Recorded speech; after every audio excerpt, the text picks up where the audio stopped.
Okay, so today we're going to talk a little bit. They gave this presentation yesterday, and it's absolutely amazing. It's really powerful. I mean, we're going to take the kits back to our team. You know, the gist of it is, have you guys ever dealt with materials that it's a dolomite or it's a quartzite. You don't really know what it is, how hard it is, and really identifying what it is you're working with. That's what they're going to cover today, and I think you'll walk away with some great information. But really quick, this is part of the Natural Stone Institute. They have, is everybody familiar with their education series and their Natural Stone 101? That's where this next little section comes from.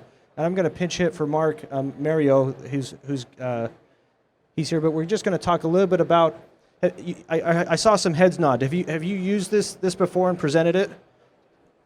Not presented it, but you've used it or been through it? Anybody else, used their CEU credits or been through it and presented it? So what Natural Stone does is Natural Stone Institute, they have available where you can teach your designers, teach your architects, and they can get CEU credits for natural stone. A great tool to help your business and promote the industry.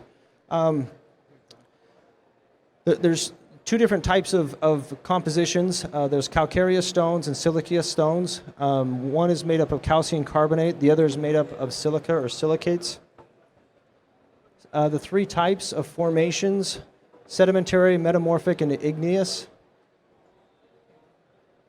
Do you want to take over, Mark? I will. Okay.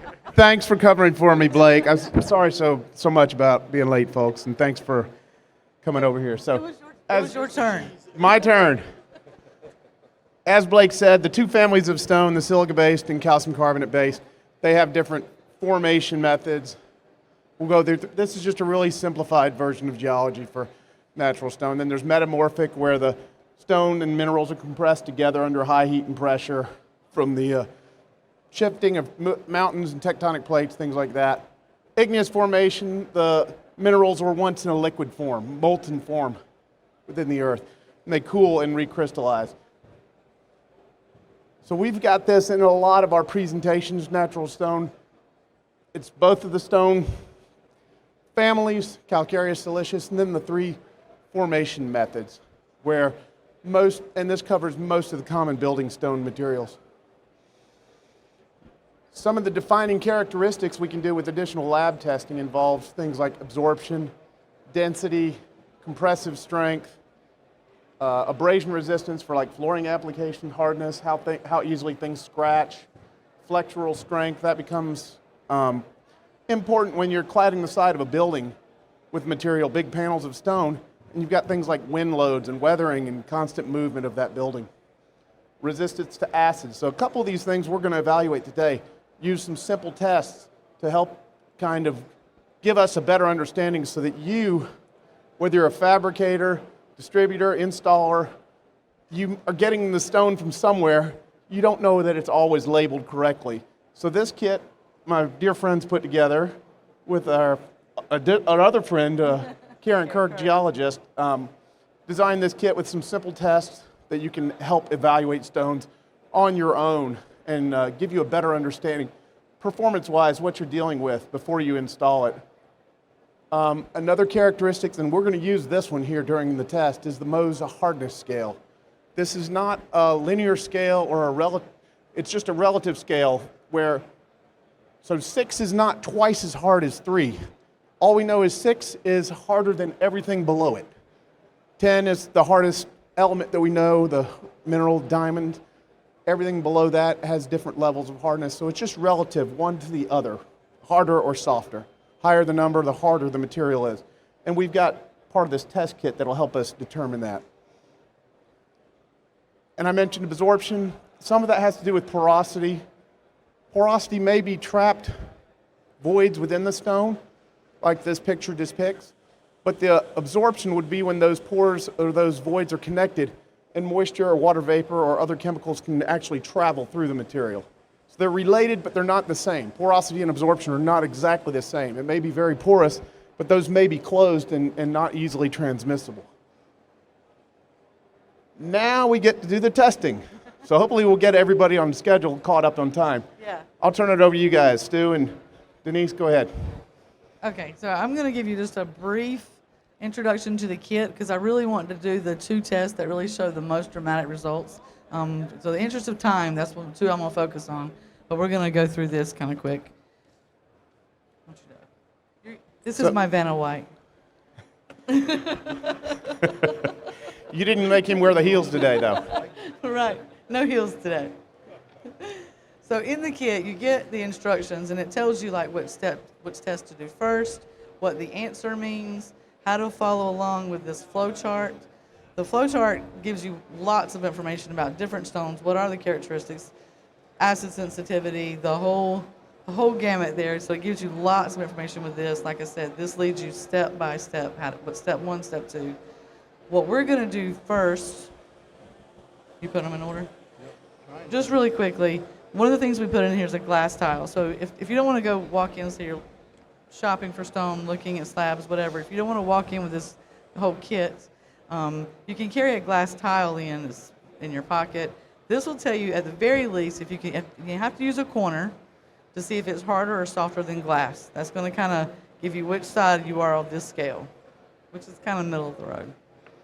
So yeah, glass is going to be in that 7-ish hardness range on that scale. So it's an easy element to find. You guys can all get pieces of glass tile. So even without this kit, you can do some simple testing.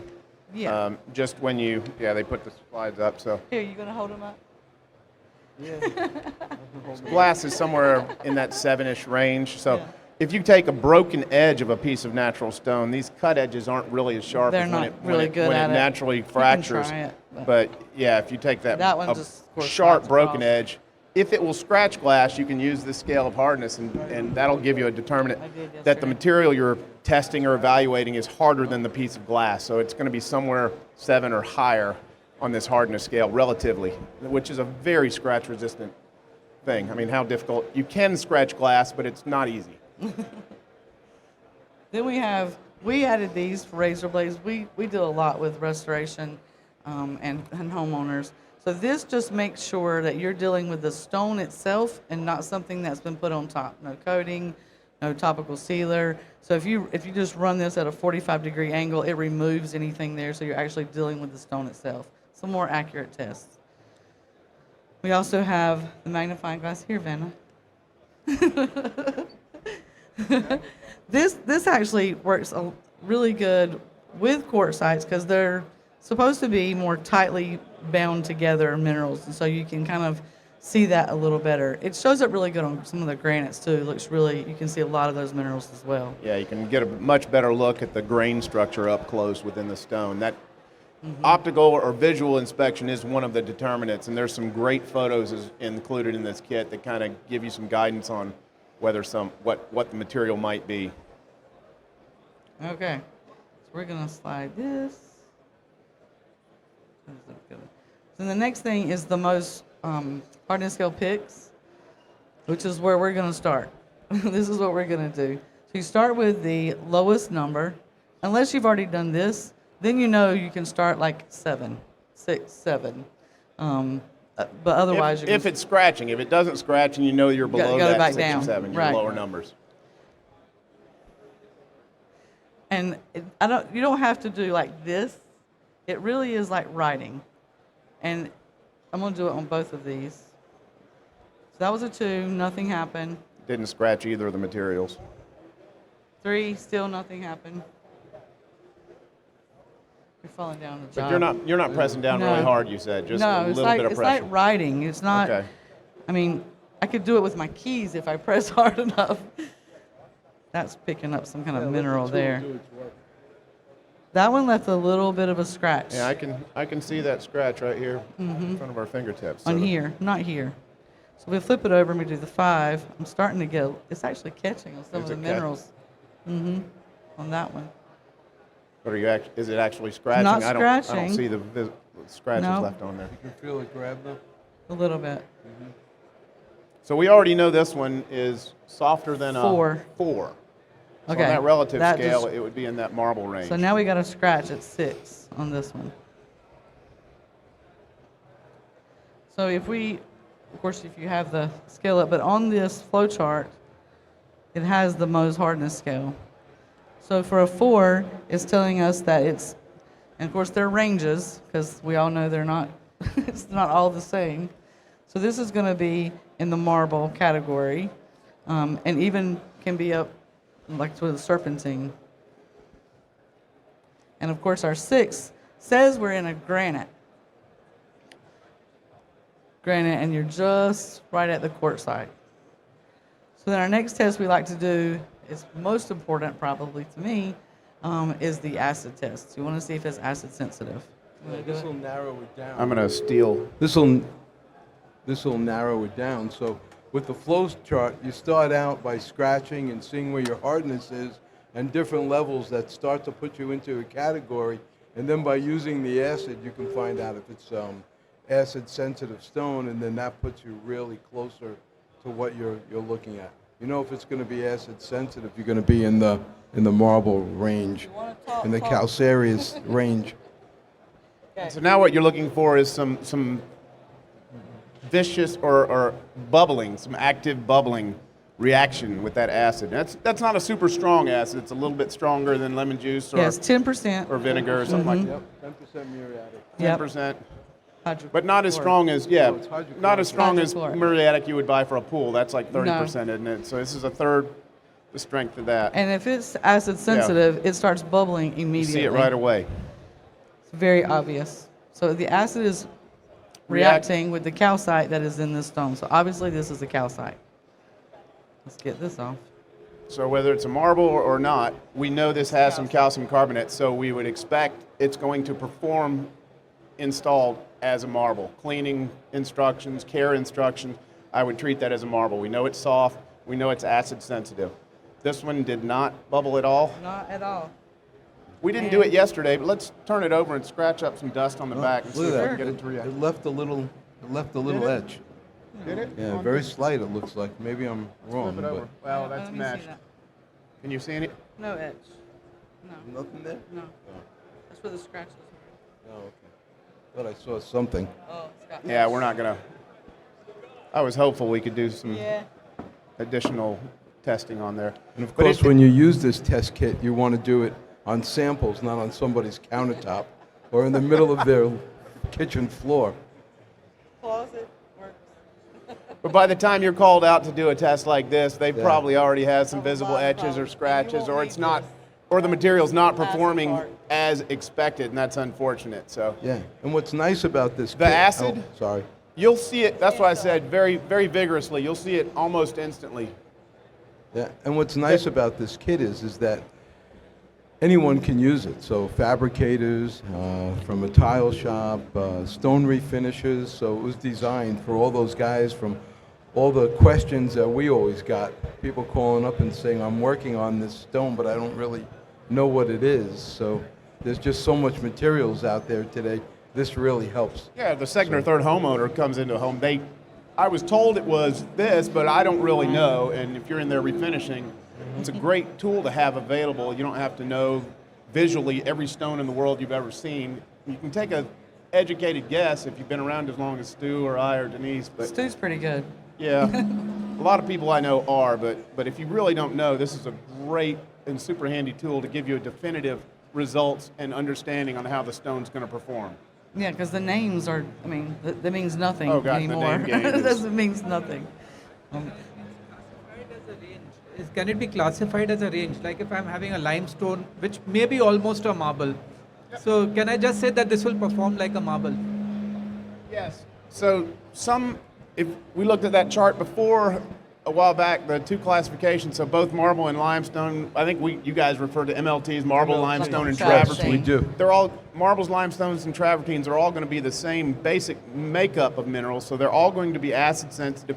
They're all going to be relatively soft in the lower number ranges of these picks.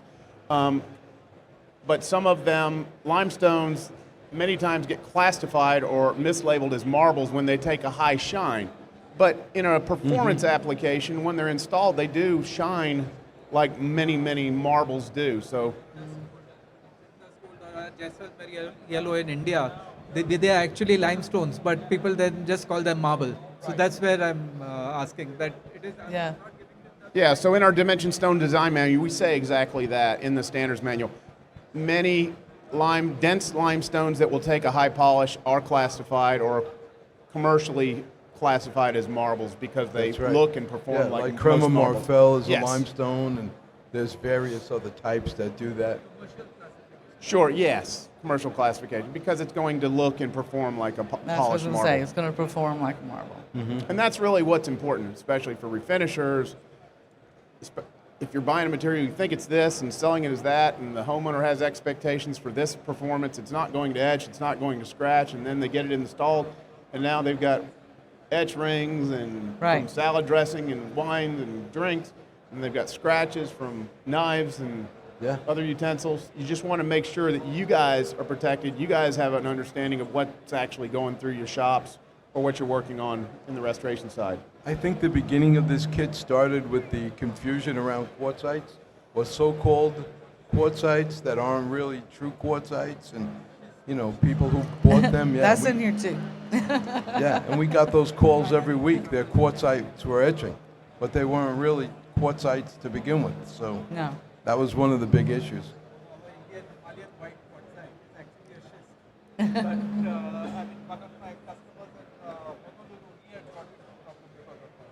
Yeah, it can get really confusing, especially today with all these sources of natural stone coming in. And, it's like we get that call all the time that they have, white Carrera marble from China. There's a lot of that going around. So So before we wrap up, I know this gives us a very simple couple tests you can do to help you evaluate and understand the performance characteristics of stones that you either don't know what they are or what the expectations should be, or they've got mislabeled somewhere along the line. Additional tests for things that I mentioned before, some of that strength and flexural testing, are usually performed in a lab setting like we have in our lab in Ohio, the Natural Stone Institute. We can do the absorption density, compressive strength, the modulus of rupture, flexural test, all of those more technical tests, and provide actual engineered reports for performance characteristics of these stones. So when they're applied in the application, you have a Right. much better Can understanding be of what specified the, correctly. yeah, when they're specified correctly and the right material is supplied, then you know how it's going to perform. You have a much better we understanding. use the lab for consultation work, and we get super detailed reports back. They are fantastic. So Thank you for that endorsement. Yep. But yeah, You're if you welcome. guys get involved in those commercial, even if it's as simple as slip resistance, things like that, we can perform that testing in our lab if it's a flooring application. Any questions from you guys? I think we're at the end. Yeah. Sorry I was late. Apologies. Let's go ahead. Huh? Oh yeah, I can tell you that.